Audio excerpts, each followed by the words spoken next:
pessoal, boa noite a todos. Boa noite. Boa noite. Nós somos estudantes do curso de Direito da Faculdade Alfredo Nasser, daqui de Aparecida de Goiânia, e essa é a nossa apresentação da prática curricular de extensão 3, que foi orientada pelo professor Marcos Reis. Esse é o nosso trabalho, cujo caso é a Volkswagen de 2020, e o nosso trabalho é composto pela Ana Cecília, eu sou a Paola, esse é o Márcio, e a Júlia, que no momento ela não está presente. E eu vou passar a palavra para a Júlia. Boa noite. Hoje eu vou apresentar sobre o caso Volkswagen, um exemplo emblemático que envolve direitos humanos, responsabilidade empresarial e reparação histórica no Brasil. A Volkswagen, que é uma das maiores montadoras do mundo, foi acusada de colaborar com o regime militar brasileiro, ocorrido entre 1964 a 1985. A denúncia principal é que a empresa teria fornecido informações sobre trabalhadores aos órgãos de repressão e da ditadura, resultando em perseguições, demissões arbitrárias e até prisões e torturas. A apuração dessas denúncias foi aprofundada por meio de uma comissão independente de historiadores, juristas e sociólogos, contratada pela própria empresa em 2016. O relatório final confirmou a colaboração direta entre membros da segurança da Volkswagen e os agentes do regime militar. Em 2020, a Volkswagen firmou acordo com o Ministério Público Federal e o Ministério Público do Trabalho, comprometendo-se a pagar cerca de 36 milhões para ações de reparação coletiva, incluindo indenizações a trabalhadores e apoio a iniciativas de memória e verdade. Esse caso é importante devido a 3 fatores. Primeiro, ele mostra que as empresas podem ser responsabilizadas por violações de direitos humanos, mesmo décadas depois do ocorrido. Segundo, destaca a importância da transparência histórica e da reparação das vítimas. E terceiro, ele serve como alerta sobre o papel das instituições privadas em contextos autoritários. Concluindo, o caso Volkswagen nos faz refletir sobre o passado, mas acima de tudo sobre como a ética e a responsabilidade social devem estar presentes na atuação empresarial, em qualquer época e sobre qualquer regime. Muito obrigada a todos. Olá, boa noite a todos. Meu nome é Ana Cecília e hoje eu vou dar continuidade ao nosso trabalho sobre o caso da Volkswagen do Brasil, que foi investigado por sua colaboração com a repreensão durante a ditadura militar. Um ponto importante da análise é a natureza jurídica, o TAC. O TAC é um termo de ajustamento de conduta. Ele é um instrumento extrajudicial utilizado pelo Ministério Público para resolver conflitos coletivos, principalmente quando envolvem interesses sociais difusos, como direitos humanos. Em vez de recorrer à via judicial, que poderia levar anos, as partes optam por um acordo, e a Volkswagen assumiu compromissos formais para reparar danos históricos, sem conhecimento expresso de culpa criminal. Assim, o TAC é um meio de assegurar a reparação de direito de forma rápida e eficiente e consensual, conferindo segurança jurídica para todas as partes envolvidas. Boa noite. Meu nome é Márcio Alves, sou aluno da Unifam, Centro Universitário Alfredo Nasser. Estou aqui hoje com o Dr. Ramon, advogado civil, e para entrevistar ele sobre o caso Volkswagen. Tudo bem, doutor? Como é que o senhor está? Tudo bem, Márcio? Boa noite. Prazer, viu? Eu vou passar agora para a Ana Cecília para ela entrevistar o senhor, doutor. Ok. Muito obrigado. Então pode começar aí. Boa noite, Dr. Ramon. Meu nome é Ana Cecília e eu vou dar continuidade no questionário referente ao caso da Volkswagen. Boa noite, Ana. Tudo bem? Tudo sim. Tudo certo. Podemos O que foi o Dieselgate? Perfeito, Ana. Ana, o Dieselgate, ele foi um escândalo ambiental e corporativo envolvendo a Volkswagen e algumas outras montadoras. Ele veio à tona em 2015 e ficou revelado que a Volkswagen instalou um software fraudulento em milhões de carros a diesel vendidos nos Estados Unidos e em outros países.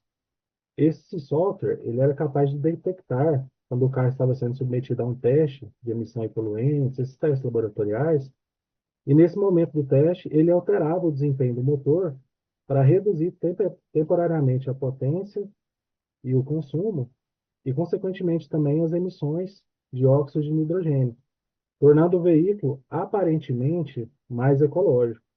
Entretanto, só era mais ecológico quando estava nesses testes, por conta do software.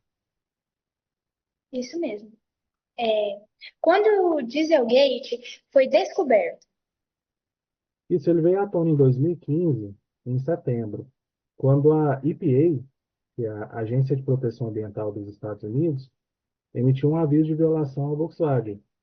Essa investigação ela havia começado um ano antes, em 2014, quando os pesquisadores de uma universidade, na Virgínia, em parceria com o Conselho Internacional de Transporte Limpo, que é um órgão dos Estados Unidos que regulamenta essas questões ambientais, eles descobriram inconsistência entre os números apresentados pela Volkswagen e os testes de campo, os testes realizados nos carros mesmo, na estrada e tudo mais.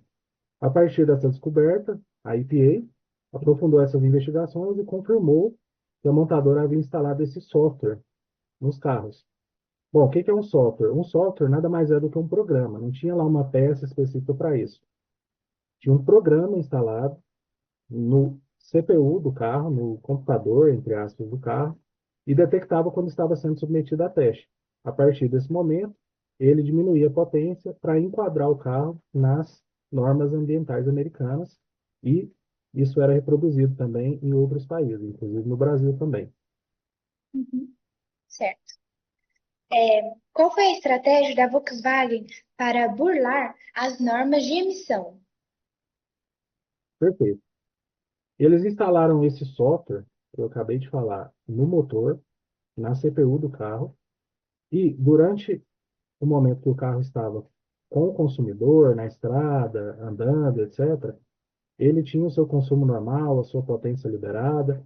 Entretanto, quando ele ia para testes, no campo de teste, laboratório, onde os órgãos testam os carros, ele automaticamente reconhecia que era um teste e reduzia a sua potência para enquadrar esses números no que as normas ambientais determinam.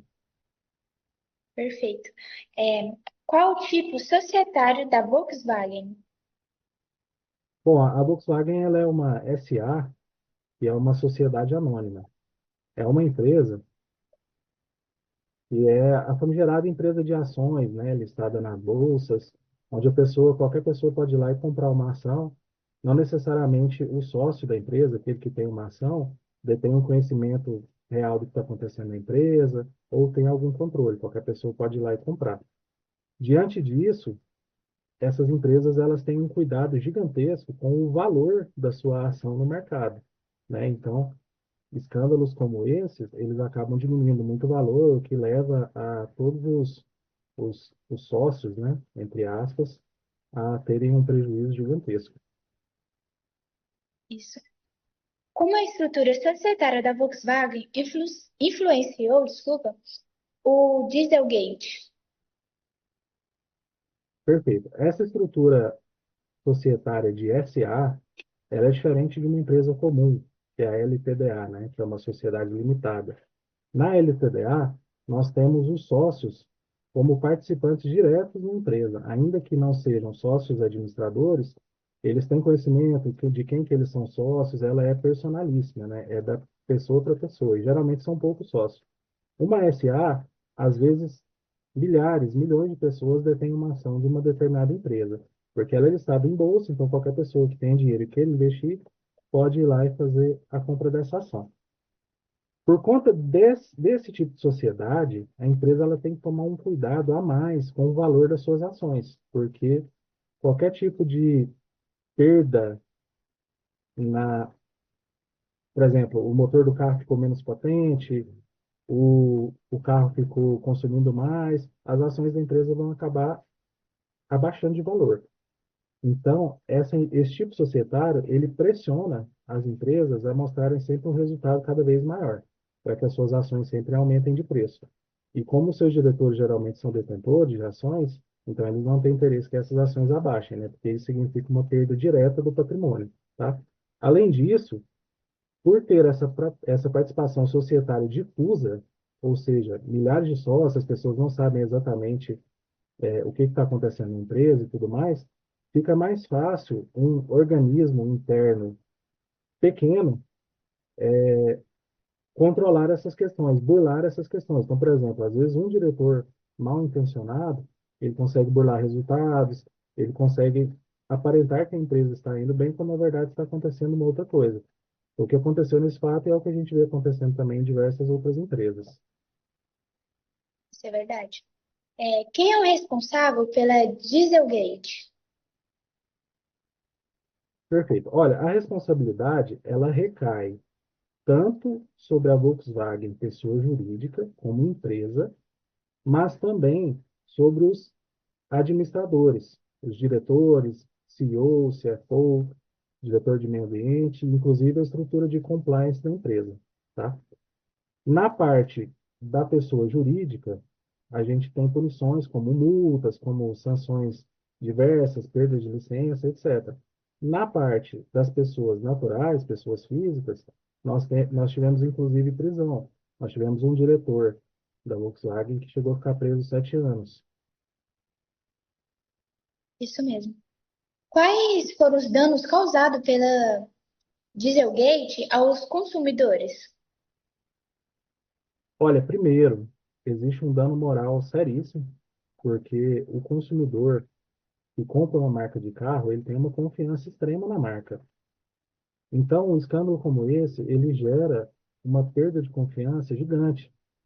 Fora que aquele consumidor que está preocupado com o meio ambiente, ele, na verdade, ele está gerando um nível de poluição muito acima do que ele desejaria.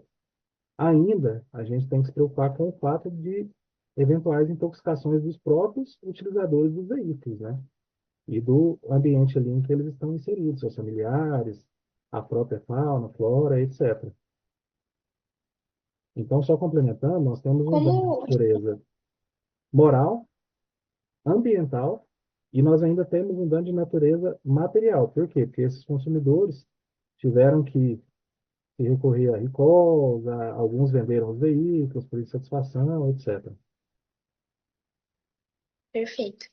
O senhor pode me dizer como o Dieselgate impactou a concorrência? Sim, perfeito. Olha, quando uma empresa faz uma fraude dessa, ela está, na verdade, cometendo uma concorrência extremamente desleal. Por quê? Para a gente explicar de forma simples. Uma determinada montadora cumpre com todas as normas ambientais. Automaticamente, o carro dela vai ser menos potente e vai ter um consumo um pouco maior. A montadora, no caso aí foi a Volkswagen, ela fraudou os resultados, então o motor dela era mais potente, tinha um consumo maior, claro que poluía mais, entretanto ela conseguia fazer um carro mais barato. Isso gera uma concorrência desleal e uma vantagem extremamente injusta em relação às outras montadoras, tá? Porque quem cumpre as normas tem mais gasto, tem um carro menos efetivo, tudo para proteger o ambiente, claro. Já quem está fraudando esses testes vai conseguir ter um carro mais potente, um carro eventualmente mais econômico, mas que não se enquadra nas normas ambientais. Perfeito. Quais as consequências judiciais... Não, desculpa, vai ter que falar. Quais as consequências jurídicas para a Volkswagen? Olha, a Volkswagen, pessoa jurídica em si, ela sofreu sanções gravíssimas, inclusive no mundo todo, não apenas nos Estados Unidos. Ela foi condenada a pagar bilhões e bilhões de dólares de multas. Chegou ao patamar de 30 bilhões de indenizações em diversos países. Além disso, a empresa teve que fazer inúmeros recalls. O que é o recall? A empresa tem que chamar o consumidor, todos os consumidores que consumiram o carro, para realizar a troca de determinado equipamento do veículo, ou a instalação de outro software, etc. E teve também em alguns países que realizaram a recompra dos carros, né? Ou seja, o consumidor que foi lá, comprou, se sentiu lesado, e aí a Volkswagen teve que comprar novamente os carros desse consumidor. Fora que, além dessas multas e além desses recalls e dessas recompras, diversos consumidores ingressaram com ação diretamente contra a Volkswagen, que foi condenada a pagar milhões de dólares em indenizações por danos morais, danos materiais, etc. Houve responsabilização de administradores da Volkswagen? Sim, nós tivemos diversos executivos da Volkswagen que foram acusados e julgados e condenados em diferentes países por sua participação nesse escândalo. Inclusive, nós temos ainda diversos executivos que, inclusive, ainda não tiveram sentença transitada em julgado, o processo ainda continua correndo, mas que sofreram consequências gravíssimas na esfera privada mesmo, de seus empregos, de multas, etc. Inclusive, Perfeito. eu cito aqui o diretor, que era responsável pelo meio ambiente, que é o senhor Oliver Schmidt. Ele é ex-diretor de conformidade ambiental da Volkswagen nos Estados Unidos e ele atuava também na Alemanha, na sede. Ele foi preso em 2017, quando tentava deixar o país, e foi condenado a 7 anos de prisão e mais US$ 400 de multa por conspirar para fraudar os testes de admissão. Perfeito. O que é compliance ambiental? Certo. O compliance ambiental, ele... Bom, vamos dividir as palavras, né? Primeiro a gente tem que entender o que que é um compliance. Um compliance é um conjunto de práticas e políticas adotadas pelas empresas e organizações para garantir que elas estejam em conformidade com as leis e regulamentos daquele local, tá? Então, assim, uma empresa global como a Volkswagen, ela tem uma dificuldade gigantesca, porque a legislação brasileira é diferente da legislação americana, que é diferente da legislação alemã, e por aí vai. Então, cada local onde ela se instala, ela tem que ter um estudo sério de todas as leis, todas as normas, regulamentos ambientais, padrões éticos, para que ela possa atuar em conformidade com aquele local. Isso é o compliance. O compliance ambiental nada mais é do que entender que essas práticas também devem ser direcionadas à proteção do meio ambiente. Ou seja, a empresa ela tem que seguir todas as normas de proteção, os regulamentos, os padrões éticos relacionados ao meio ambiente. Porque o meio ambiente, hoje em dia, ele possui uma proteção jurídica extremamente grande. Isso significa que uma empresa que descumpre uma norma ambiental, como foi o caso, ela pode ser condenada a sanções seríssimas, exatamente como aconteceu. Fora que, em descumprindo esses regulamentos, além do dano à própria empresa, está causando um dano ao próprio planeta, né, a toda a sociedade. Então, é importantíssimo que as empresas obedeçam esse compliance ambiental. Perfeito. O compliance ambiental da Volkswagen falhou ou não? Sim, eu acredito que sim. Acho que nós podemos dizer que o sistema de compliance da Volkswagen, ele falhou nesse sentido aí do ambiental. Por quê?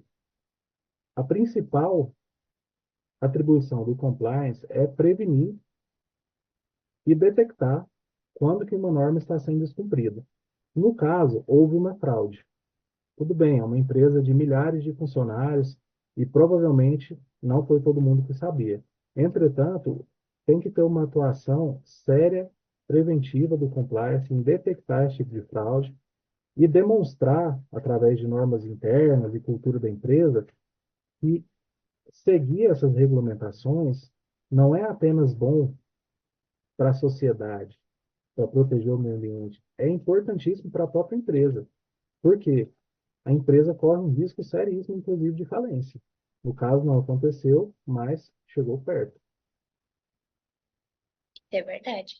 Quais as principais lições aprendidas pela Gestalt?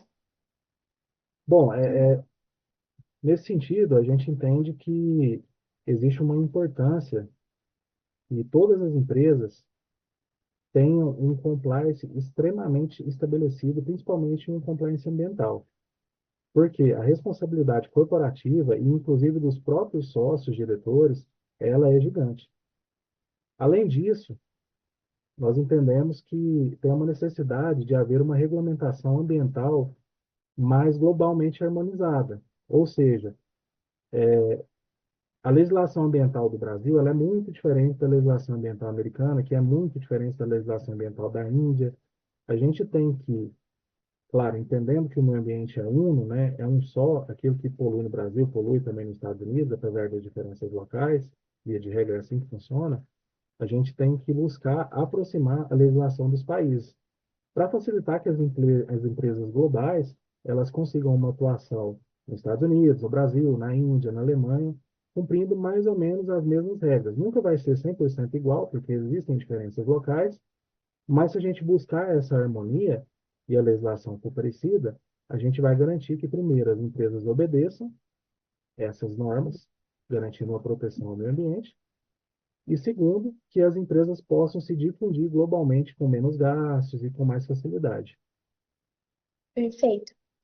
Agora vamos para a última pergunta, que eu gostaria de saber que recomendações poderiam ser feitas para evitar novos Dieselgates.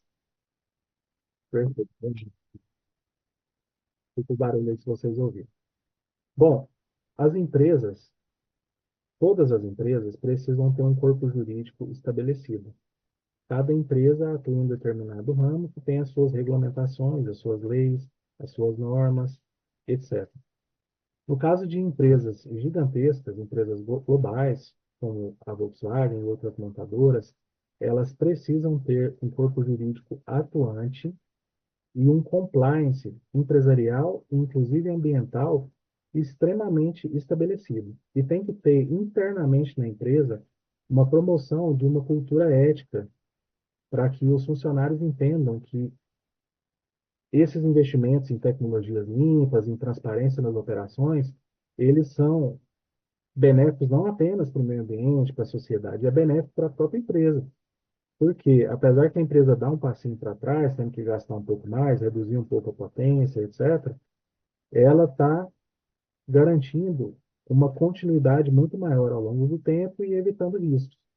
Além disso, tem que haver uma atuação extremamente próxima dos diretores e dos CEOs, etc. Por quê? Esse pessoal vai ser responsabilizado de uma forma ou de outra. Se a pessoa não teve, não soube, etc., ainda assim ela pode ser responsabilizada por culpa, né? Não teve o dolo de fraudar, mas teve a culpa de fraudar, pois foi negligente, imprudente, imperito, etc.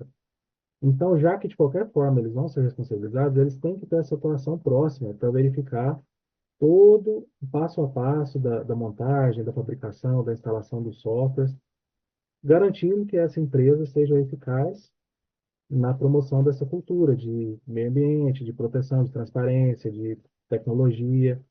E, principalmente, nós temos que ter uma cultura interna entre os proprietários, entre os acionistas, né? Que são o Isso, seguinte: a gente precisa, além de buscar um aumento do valor das ações, etc., buscar também cumprir as normas, porque a longo prazo isso aí vai ser muito superior, já que a empresa vai estar correndo muito menos risco. o mesmo. Gostaria de agradecer o senhor pela participação. Ana, eu que agradeço, tá? E Pela aí eu oportunidade. fico muito feliz e agora eu vou passar a palavra de agradecimento para Paola, tá bom? Tá ótimo, muito obrigado. De nada.